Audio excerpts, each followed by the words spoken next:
The hull of the Coalition floated in a slow orbit above a blue star, its walls made of light glass and gravity fields that hummed like distant seas. Dozens of alien commanders gathered in wide tiers, each representing a world that had once believed itself unshakable. They had all faced the same new force, and none of them could explain what had happened without embarrassment. The session was called to order not with pride but with nervous humor, because the topic was humanity and its baffling approach to war. At the center of the chamber stood the presiding speaker, a tall being named Alor, whose species communicated through tones and shifting colors. Alor projected a simple message across the chamber. The humans had done it again. The room reacted with a chorus of uneasy clicks and low laughter. Everyone remembered the first reports, which had already been archived as Part 1. Now they were here to explain the sequel. The first to speak was Commander Ven, a hardened veteran with scales that bore the scars of countless campaigns. Ven had led a fleet that outnumbered the human forces 3-1. By all known logic, it should have been a swift victory.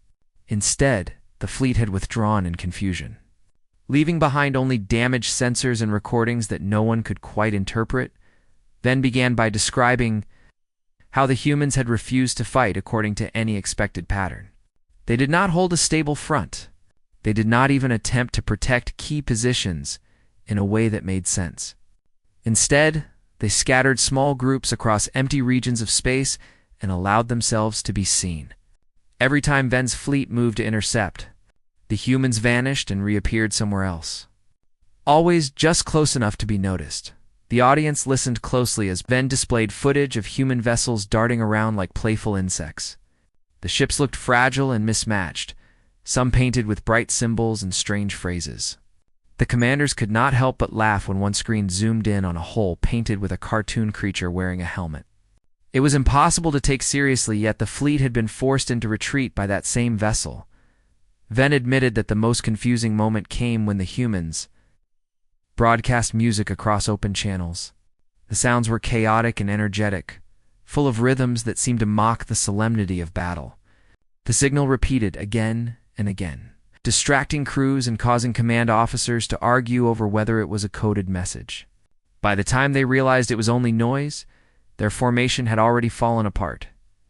Next, Commander Irin took the floor. Irin represented a species known for strict discipline and mathematical precision. Their war doctrine had not changed in centuries. When they encountered humanity, they expected predictable resistance. Instead, they found themselves chasing what looked like reckless amateurs who somehow achieved impossible results. Irin described an engagement near a dense asteroid field.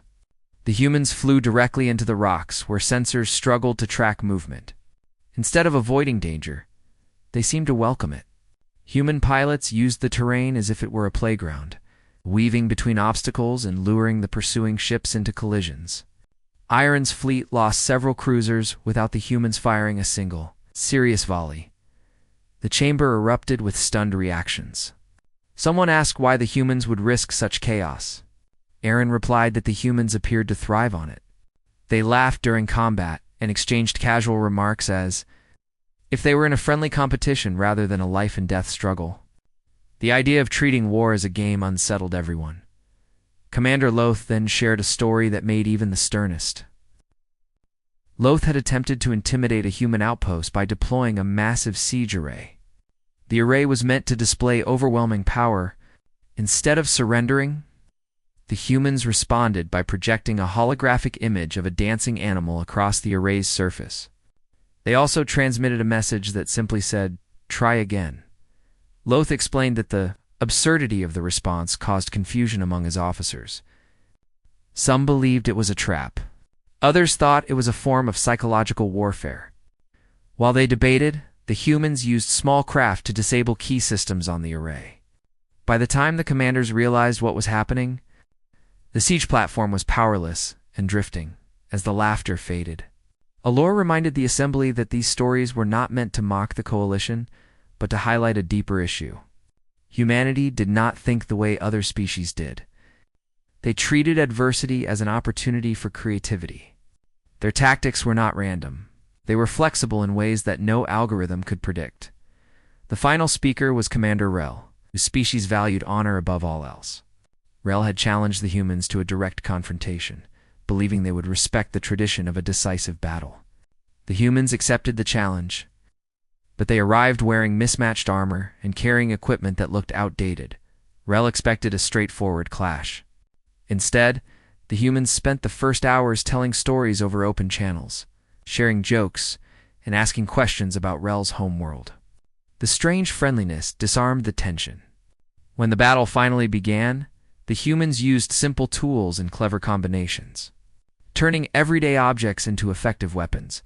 Rel admitted that the moment of defeat came when a group of humans rolled small vehicles directly under a heavy walker, causing it to lose balance and fall. The simplicity of the tactic was humiliating. No advanced weaponry had been required, only imagination and a willingness to try something unexpected. When all the accounts had been shared, the chamber fell into thoughtful silence. The commanders realized that humanity's strength did not lie in superior numbers or technology. It lay in their ability to adapt and find humor even in the darkest moments. They refused to be constrained by tradition or fear. Allure concluded the session by suggesting that the coalition study not only human strategies, but also human culture. The laughter, the art, the strange music, all of it formed a mindset that turned chaos into opportunity.